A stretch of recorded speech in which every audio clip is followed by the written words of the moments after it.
Claire Donovan, 36 years. I found out my husband was cheating, and I decided to stay. And the worst part is, I still don't know if that makes me strong, or just afraid to lose everything. Because from the outside, nothing changed. And that's what makes it so hard to explain. If you looked at my life, you would think I had everything. A husband, 2 kids, a home that felt warm and stable. The kind of life people work toward. The kind of life people don't walk away from. My husband, Ryan, and I had been together for 12 years. Married for 9. We weren't perfect, but we were steady. That word again. Steady. We didn't fight much. Didn't have explosive arguments. Didn't live in constant tension. We had routines. Morning chaos with the kids. Coffee half finished. Evenings that felt predictable. Dinner. Homework. TV. Sleep. The kind of life that doesn't feel exciting, but feels safe. And for a long time, I believed that was enough. That stability meant love was working. That if nothing was breaking, nothing was wrong. But slowly, things started changing. Not in a way you could immediately notice. Not in a way you could point to and say, that's the problem. Just small shifts. Ryan became quieter. Not distant. Not cold. Just less present. He still showed up. Still helped with the kids. Still asked about my day. But something in his attention changed. Like he was there, but not fully there. At first, I told myself it was stress. Work. Life. Everything that naturally pulls people away over time. That's what I believed. Because it made sense. Because it didn't threaten anything. Because it didn't force me to ask deeper questions. But over time, those small changes started adding up. Conversations became shorter. Less meaningful. Less connected. He would listen, but not really respond. Not in the way he used to. And I noticed it. Of course I did. But I didn't say anything. Because it didn't feel serious enough. That's the mistake. Thinking something has to be serious. To matter. One night, we were sitting in the living room. The kids were asleep. The house was quiet. And I tried. Softly. Do you feel like we've been a little off lately? He looked at me. What do you mean? I don't know. Just not as connected. He shrugged slightly. I think we're just busy. That answer. It should have told me something.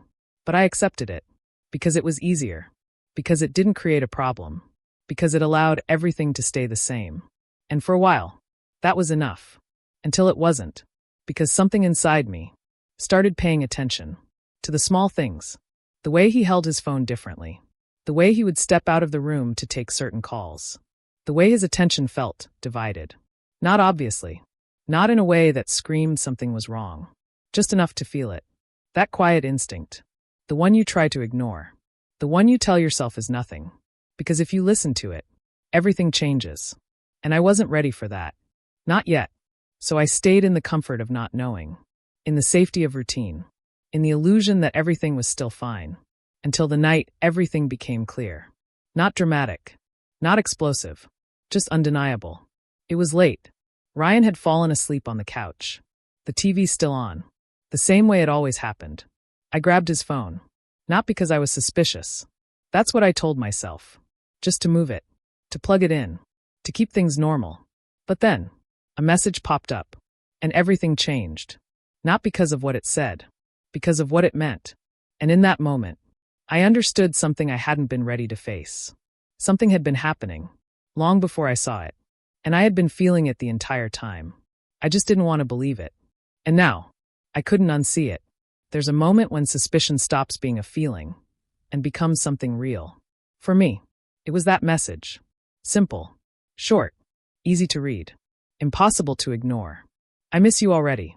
That was all it said. No name. Just a number. But it didn't need more than that. Because the meaning was clear. And in that moment, everything inside me went quiet. Not panic. Not anger.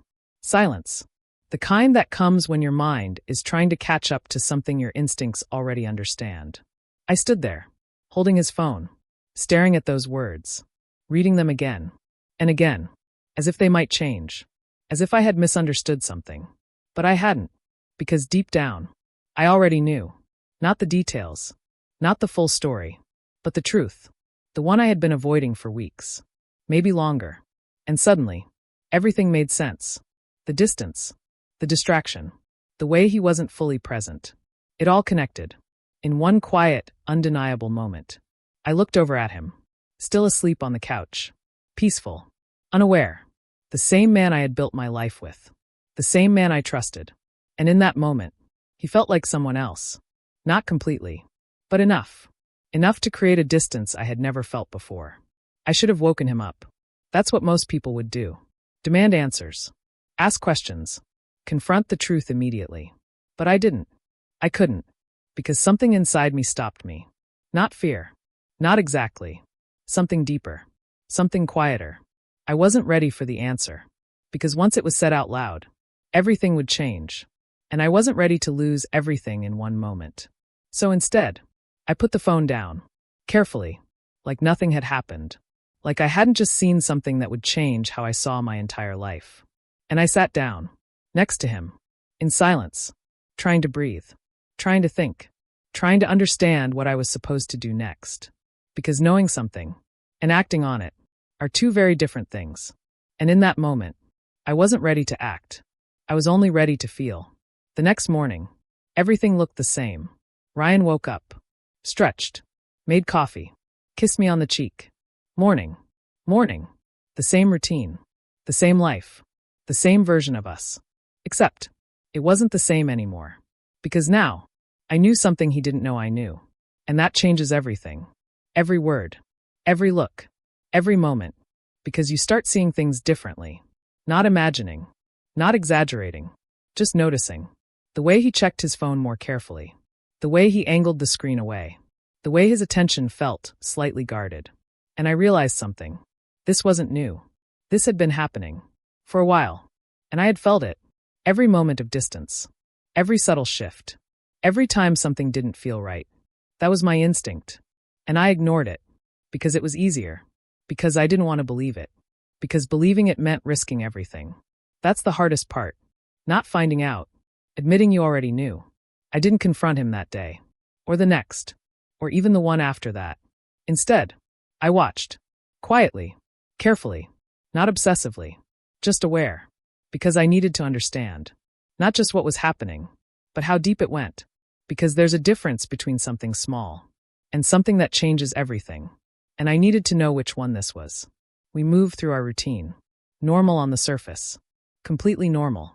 But underneath, I was observing everything. The way he spoke. The way he looked at me. The way he didn't. And the hardest part wasn't what I saw. It was what I felt.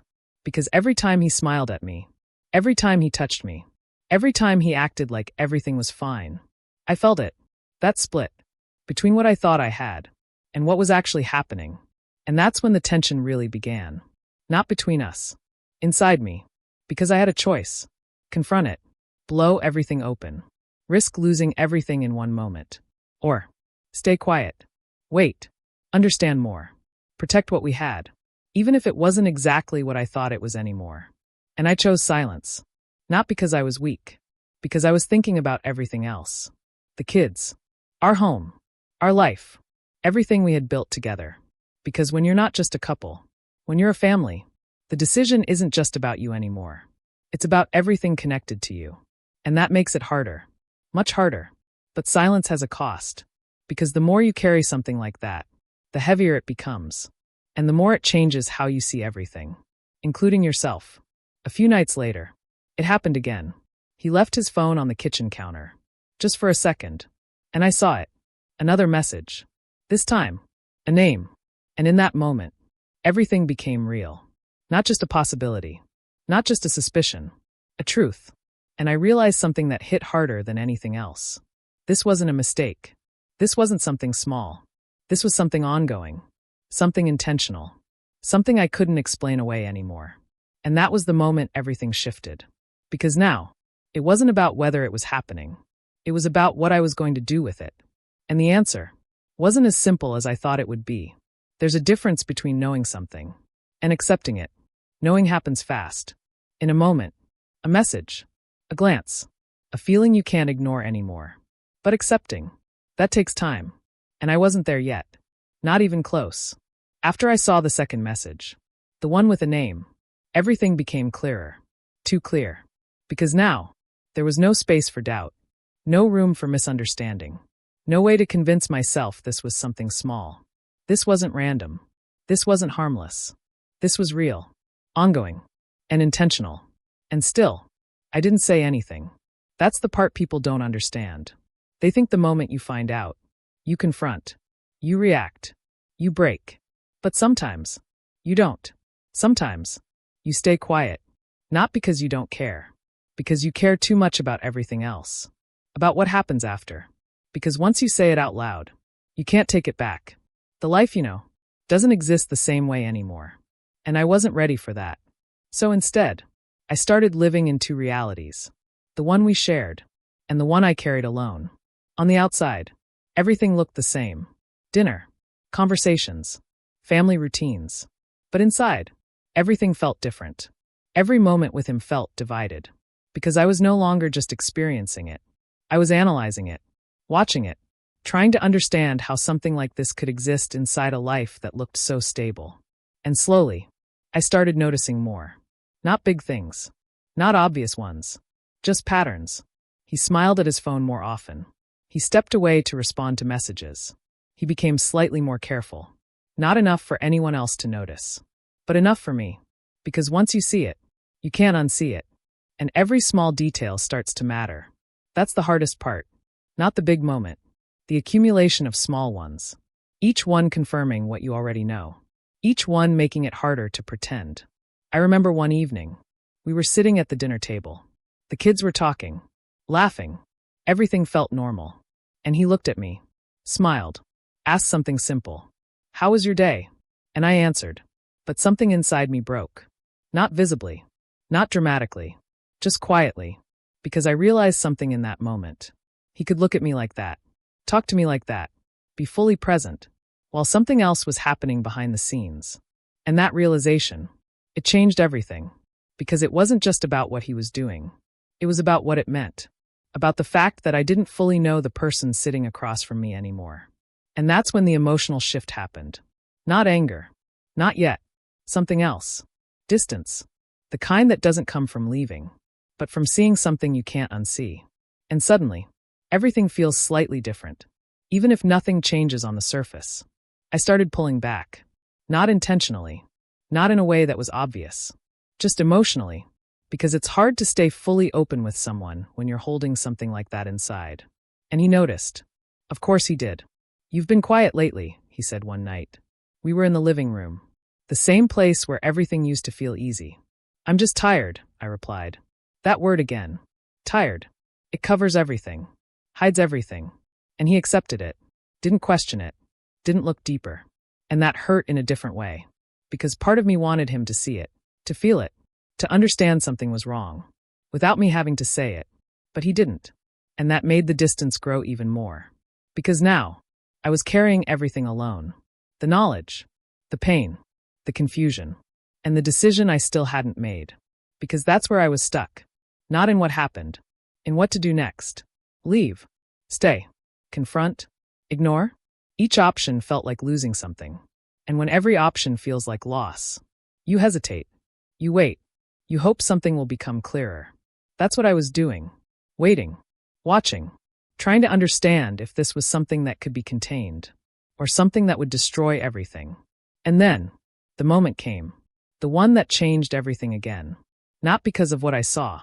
Because of what I realized. He was in the shower. His phone was on the bed. Unlocked. A message thread open. And this time, I didn't hesitate. I picked it up. And I read. Not everything. Just enough. Enough to understand. Enough to see the pattern. The consistency. The familiarity. The emotional connection. And that's when the twist hit me. This wasn't just physical. It wasn't just something casual. It wasn't just a mistake. This was something deeper. Something that had time. Attention. Emotion. And that made it worse. Because now, I wasn't just competing with a moment. I was competing with something that had been building. Something he had chosen. Again and again. And in that moment, I understood something I hadn't been ready to admit before. This wasn't just about him betraying me.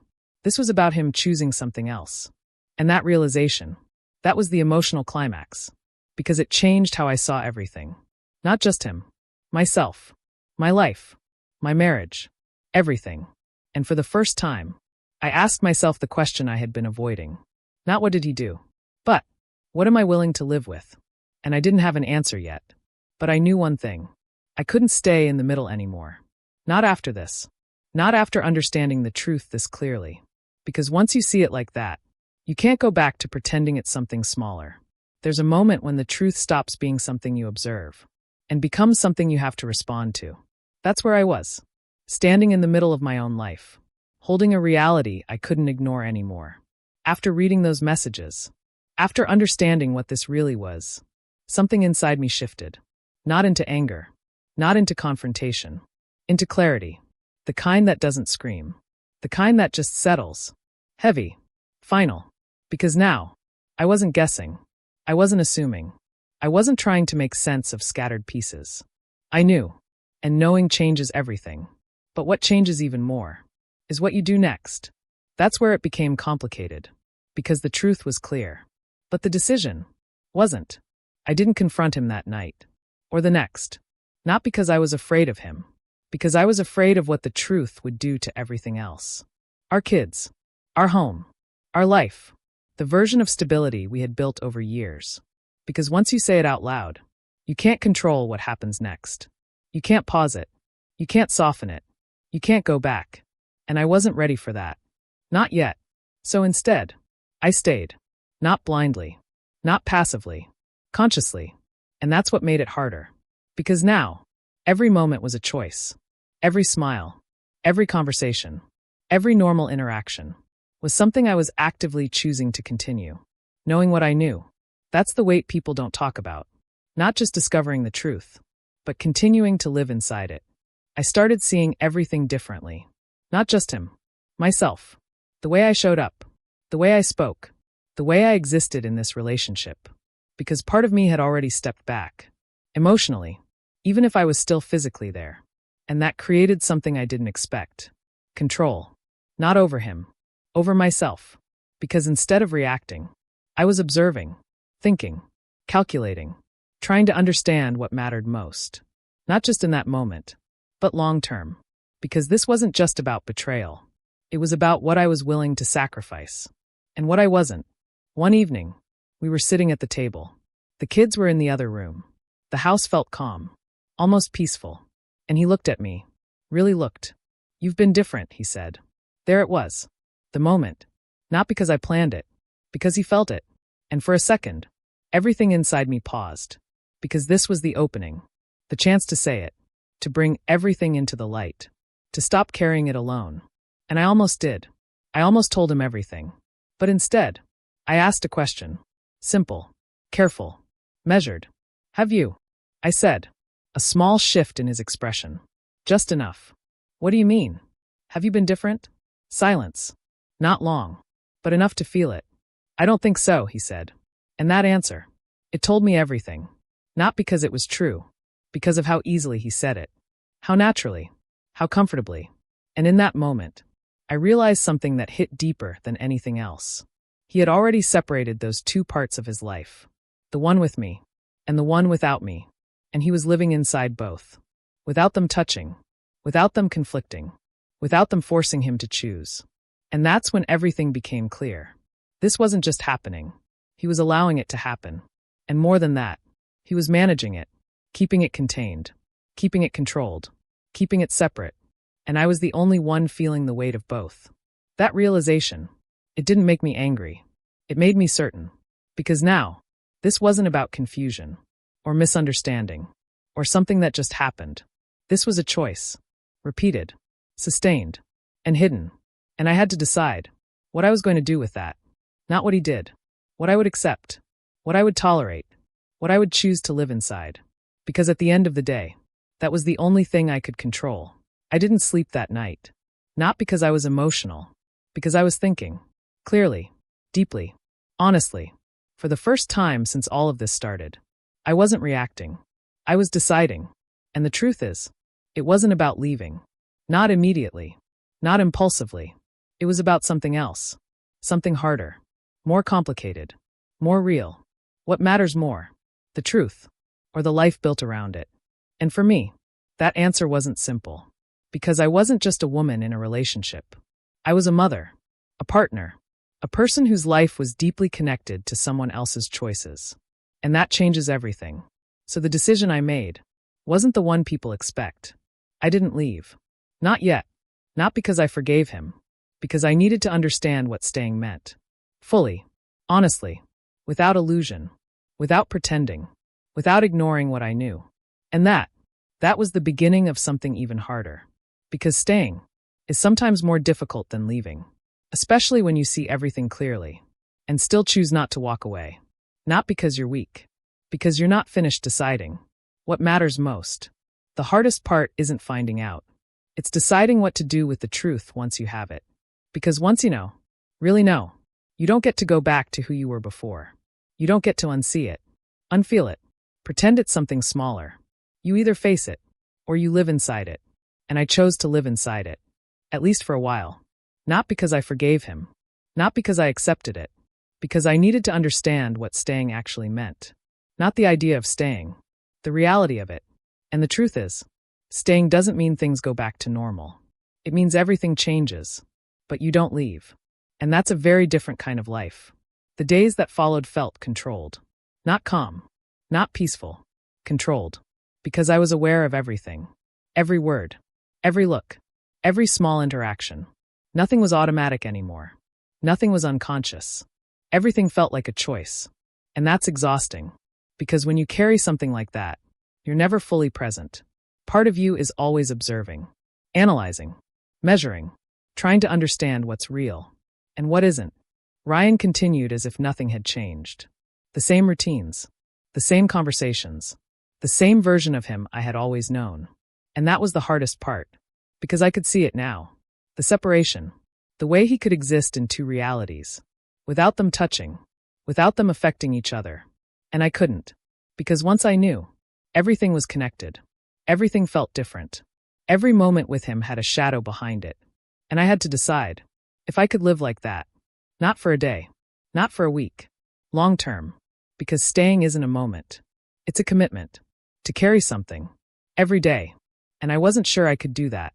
Not without losing something in myself. One night, I sat in the living room alone. The house was quiet. The kids were asleep. Ryan was upstairs. And I asked myself the question I had been avoiding. Why am I staying? Not the version that sounds good. Not the one people understand. The real one. And the answer came slowly. Layer by layer. I was staying for the kids. For the life we built. For the stability. For the idea that maybe, just maybe, this could be fixed. That something could change. That we could come back from this. But underneath all of that, there was another truth. One I didn't want to admit at first. I was staying. Because I was afraid to lose everything. And that realization, it changed something. Because fear is not the same as love. And once you see that, you can't ignore it. I sat there for a long time, thinking, feeling, understanding something I hadn't allowed myself to fully face before. This wasn't just about his choice. It was about mine. About what I was willing to accept. About what kind of life I wanted to live. And suddenly, the situation looked different. Not just something happening to me. Something I was actively choosing. And that's when everything became clear. Not what he did. What I needed to do. The next morning, I didn't wait. I didn't watch. I didn't stay quiet. I walked into the kitchen. He was there, making coffee. The same routine. The same moment. But this time, I wasn't the same person standing there. I know, I said. That was it. Simple. Direct. Unavoidable. He froze. Just for a second. Then turned slowly. What do you mean? And I looked at him. Not angry. Not emotional. Just clear. I know about her. Silence. Heavy. Real. And in that moment, everything changed. Not because I found out. Because I finally said it. Because I stopped carrying it alone. Because I made it real. And that's the moment people don't talk about. The moment where everything splits. Not just the relationship. Your identity. Your understanding of everything. Who you are. Who they are. What your life actually is. And as I stood there, watching him try to process what I just said, I realized something. This wasn't the end. And it wasn't the beginning either. It was the truth. Finally in the open. And now, the real question wasn't what happened. It was what comes next. Because if you're watching this, and you think the hardest part is finding out, it's not. The hardest part is deciding what you're willing to live with. After you know, and being honest enough with yourself to choose it for the right reasons. Not fear, not comfort, not habit, but truth. Because anything else will slowly destroy you, even if everything else stays the same.